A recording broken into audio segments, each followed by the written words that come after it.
Oh, the interactive backstory comic. Just another routine Let's mission. see. Why do they always say that before a mission? Of course it's routine. You haven't done anything yet. It's everything that happens along the way. The choices you make, the paths you choose, that turn the routine into anything but. Of course, that's how it started. A routine mission, answering a distress call. And look where that got me. We were testing out the Normandy, Captain Anderson's new ship, when the distress call came in. An Alliance patrol on Eden Prime had been attacked. They'd seen something they couldn't explain. And whatever it was massive. I hit the ground with my lieutenant, Caden Olenko. A good kid, loyal, by the book, with a talent for biotics. We came across the lone survivor of the patrol, Gunnery Chief Ashley Williams. A soldier to the core. Tough, disciplined, ready to take on whatever came her way. Ashley joined up with us and took us to the spot where she lost her squad. That's when we saw it. The ship. Like nothing I'd ever seen. It was massive, scorching the colony and everything around it as it blasted away. We followed the path of destruction to an artifact, a beacon left by a long-dead race called the Protheans. The colony had dug it up, and whoever attacked them had tried to take it. Chief Williams made the mistake of getting too close. It hit her with some type of energy. I grabbed her and threw her out of the way. That's when it hit me. Hard. Every muscle in my body went rigid. I couldn't move, could barely breathe. Everything went black. And then I saw something. A vision. Dream. Nightmare. By the time I woke up, we were halfway to the Citadel on our way to meet the Council. I was expected to explain what I'd seen. Anderson came along. So did Adina, our political representative on the Citadel. With those two heavyweights, it seemed reasonable we could persuade the Council that the ship we'd seen was a potential threat. As was the individual behind the attacks. The main suspect for the Eden Prime massacre was a Turian Spectre named Saren. He'd been seen by one of the survivors from the colony at Eden Prime, and there was some evidence to suggest that the ship was connected to Saren. But even Adina's pointed accusations weren't enough to convince the Council. They just couldn't believe one of their chosen elite Spectres could be guilty of something like that. They needed proof, which meant I needed proof. Fortunately, I wasn't alone in my search. Garrus, another Turian, wanted to help. A top agent for Citadel Security. Despite orders from his superiors that he shouldn't get involved, he told me he was suspicious of Saren, and he had some useful leads. More importantly, he was willing to share them. That led me to Rex, the biggest, nastiest-looking Krogan bounty hunter I'd ever seen. He turned out to be more than just a brute. It was his intel that led to a fugitive with incriminating evidence on Saren. The fugitive turned out to be an energetic little Quarian named Tally. A tech expert with a knack for hacking, she'd procured some information on Saren. Evidence that proved Saren was dirty. Tally's evidence proved that Saren was responsible for the massacre on Eden Prime, and that the immense warship we'd spotted was in fact Saren's flagship. But it went much further. Saren was trying to find a way to bring back a race of sentient machines from dark space. Machines allegedly responsible for cleansing the galaxy of all organic life.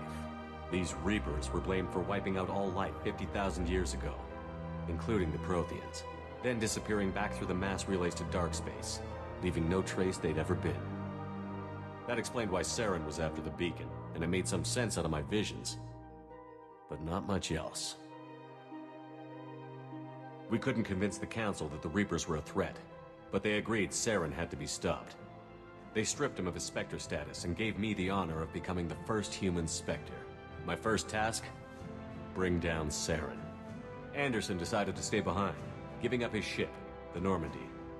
He told me I would need it more than he would. He also pointed me in a direction. Liara, a Prothean expert, adept in biotics, and maybe most importantly, daughter of Benezia, Saren's top lieutenant. And like most Asari, as beautiful as she is intelligent, and born with a unique ability to meld with other species. Liara was able to help me decipher some of the vision the beacon had given me. Nothing concrete, but it gave me some clues. and a new appreciation for the Asari. Her technique for accessing my vision was unexpected, but not at all unpleasant. Ashley was a little concerned about the connection I shared with Liara. As commander, I knew either relationship had the potential to interfere with the mission. Oh man, my first decision?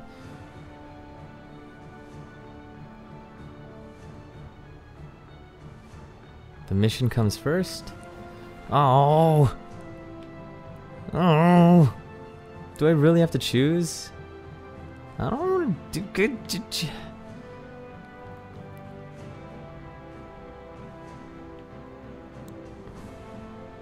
What do I want? Alien girl? Alien girl or Ash? Let me text.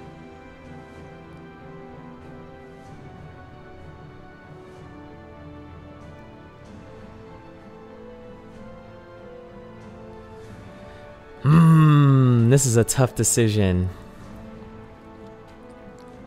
I don't know, I like Ash, but if I say Liara, of course my chances with Ash are gonna be totally destroyed. Man, this is I hate decisions like this. Which girl do I want? Alien girl or hot human? You know, I could get human girls in real life. We're going with Liara. Or I don't know. Oh god, we're going with Liara. I told Liara about how I felt. Apparently she'd felt it too. But we agreed we wouldn't let it get in the way of our mission. Finding Saren. Thanks to Liara's help, we had our next lead. Venezia. Saren had taken her to Novaria, where he'd enslaved a dangerous race of insect-like creatures, the Rachni. He ordered Venezia to use the same technique Liara had used on me to extract information from the Rachni Queen. The Queen's drones were everywhere, and they weren't happy. We had to fight through hundreds of them to get to Venezia. By the time we arrived, Saren was gone. With the information. I tried to reason with Venezia, but Saren had indoctrinated her. He had somehow acquired the ability to control people's actions and wills. Venezia wouldn't surrender, and Liara was forced to watch her mother die in her arms. And I was left with an angry, dangerous Rachni Queen to deal with. She claimed her drones would do no harm if I released her. But the Rachni had terrorized the galaxy before. Oh, man. You know what? I don't know. I feel like they're gonna... Should we give them... you know what? Let's be nice and give them another chance. I want to see if my nice actions, if like how I would act in real life, would totally doom... species for past sins. There you go. And the Queen was I was gonna say doom the entire species. She left and took her army of drones with her. With Saren's top lieutenant dead, he was quickly running out of time and places to hide. I tracked him down at his base on Virmire, but we soon learned it was more than a base of operations. It was a breeding ground. Saren was breeding an army of Krogan. He'd found a cure for the genophage, a disease inflicted on the Krogan to prevent them from breeding and taking over the galaxy. But the Krogan Saren was breeding were slaves, mindless beasts that obeyed Saren's will. I had to destroy the base, and all its research. Rex disagreed. Violently. Oh, Rex. Rex wanted the genophage cure for his people. I tried to convince him to help me destroy it, that these Krogan weren't real. But he wouldn't back down. God damn it, Rex. I should totally kill you, but... Again, I'm too nice. Fortunately, Rex is smarter than he looks. He realized this wasn't the way to help his people, and that Saren was the real threat. When we finally got to the center of the base, I realized just how close Saren was to completing. I was told to save Rex, so I'm gonna do that. He was already in communication with the Reapers. Sovereign, Saren's flagship we'd all assumed was just a ship, was a Reaper. It spoke to me, threatened me. I could feel the menace it had for every living thing. It wanted me dead. It wanted us all dead. And I knew it was capable of doing just that. What I couldn't understand was why Saren would help it. But there was no time to think about it. Sovereign knew where we were. We had to destroy the base and get the hell out. I split up my team in 2 squads, sending Ash with one and Caden with the other as a distraction. We had a nuke, and we planned to use it. Before we could detonate the bomb, Saren showed up. We fought. I stalled him to make time for my team. And in talking to him, I realized the truth. It wasn't Saren who was indoctrinating everyone. It was Sovereign. The Reaper. And Saren was in deeper than all of them. He tried to convince me he was still in control. Said he found a way to reduce the Reaper's influence, but he was kidding himself. Or believing the lies Sovereign was telling him. Before I could convince him to stop, he ran, leaving me just seconds to extract my squad mates. I tried, but I wasn't fast enough. Oh, what the crap?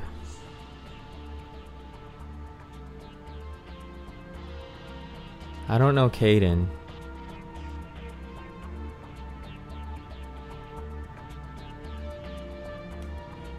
But it's Ash.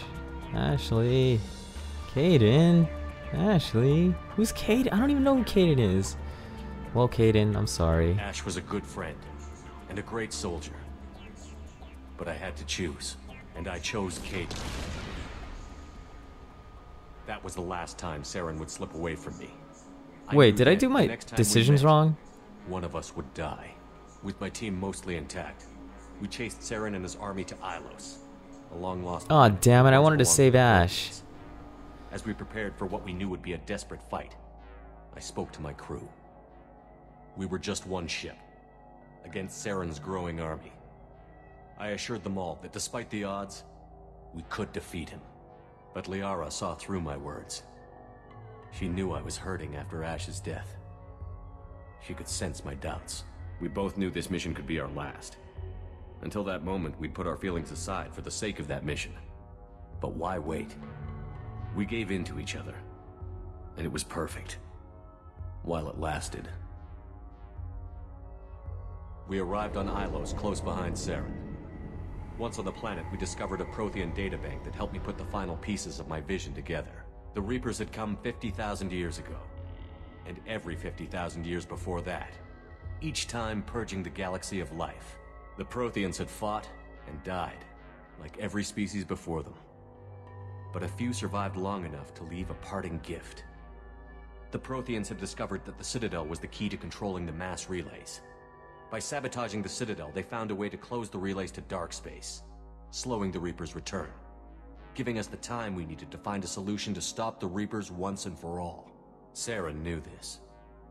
He was leading his army to take control of the Citadel and re-establish the relays to dark space, bringing the waiting Reapers here to destroy us all.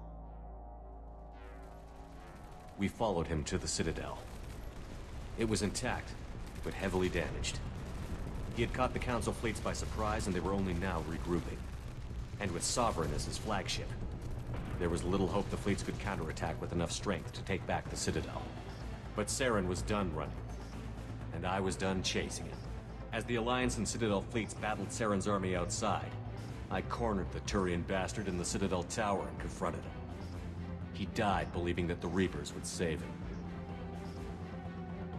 As I fought to regain control of the Citadel, the Council's flagship, the Destiny Ascension, fell under attack. Despite Saren's death, Sovereign and Saren's army continued to fight. The Council was aboard the Destiny Ascension, and they were requesting assistance. But I knew in order to help them, I would have to put our human Alliance fleet in jeopardy. Okay, let's see. So the Council was aboard the Destiny Ascension, and they were requesting assistance, but I knew in order to help them, our human Alliance fleet... No, I don't want to kill us. Really, is like everybody gonna die if I try and save the...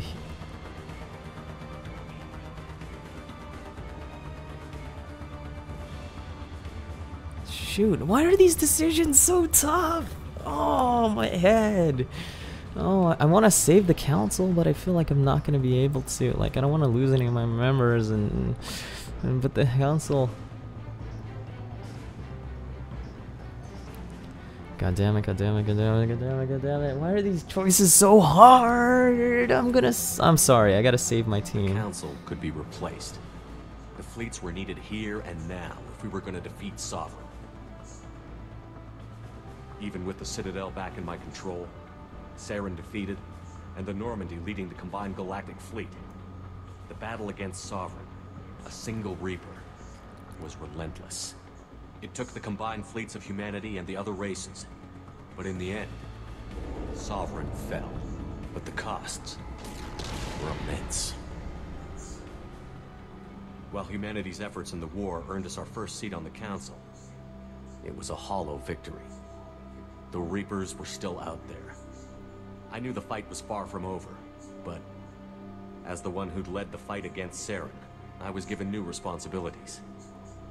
The choice of humanity's first counselor was left for me to decide. On the one hand, Udina, the lifetime politician.